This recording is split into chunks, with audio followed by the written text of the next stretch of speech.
Okay, this is going to be a quick assembly video here.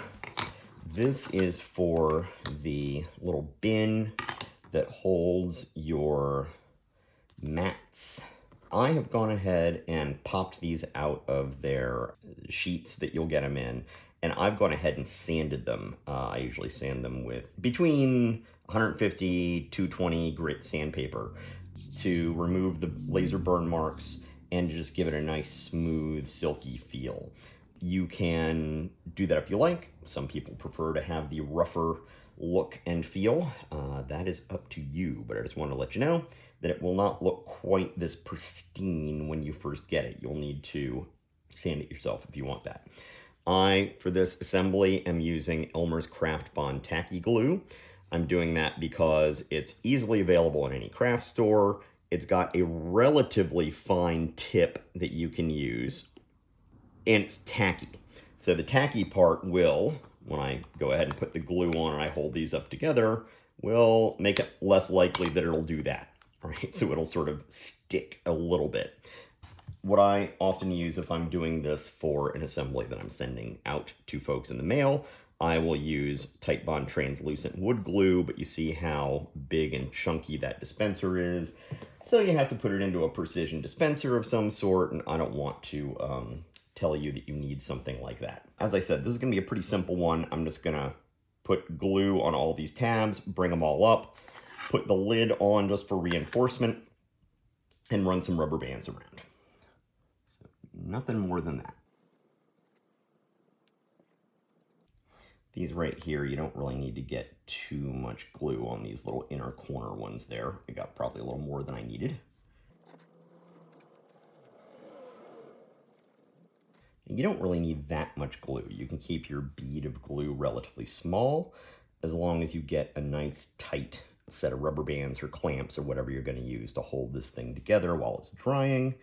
You should be okay with a moderately small amount of glue. It's probably more than I need, but like I said, I'm used to using a more precision applicator. It has something that looks like a hypodermic needle that's putting the glue out here, but again, you don't need that.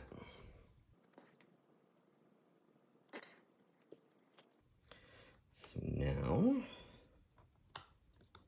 going to bring these up. And you see they're kind of sticking together because that glue is a little bit tacky. Right. So I'm going to put this on here just as resistance so the sides don't bow in when I put some rubber bands on. So these are just some rubber bands I bought at Office Depot.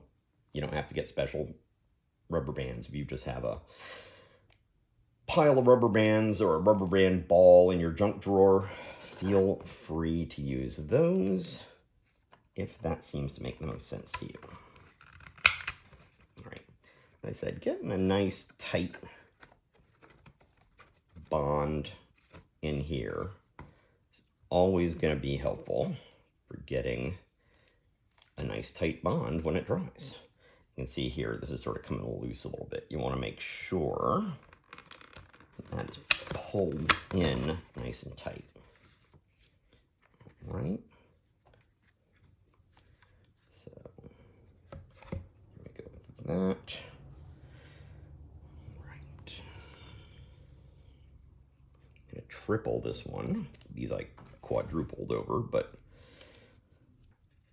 this one I'm just going to triple.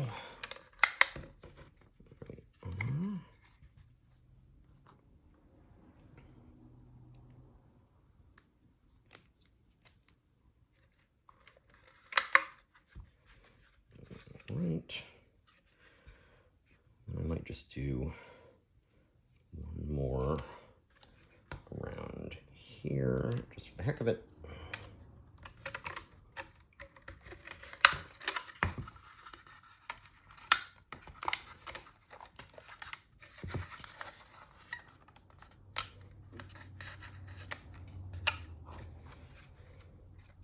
Might be a little bit overboard. You might have a little bit of squeeze out of glue somewhere around here, most likely on the inside joints. It shouldn't be much, and it shouldn't really interfere with how it works if you do have some, and most of these glues do dry relatively clear, so it shouldn't be too aesthetically unpleasing either. So that's pretty much it. Then after it dries, you go ahead and just take the rubber bands off, and you can just lift the lid out and put the lid back in. That's it.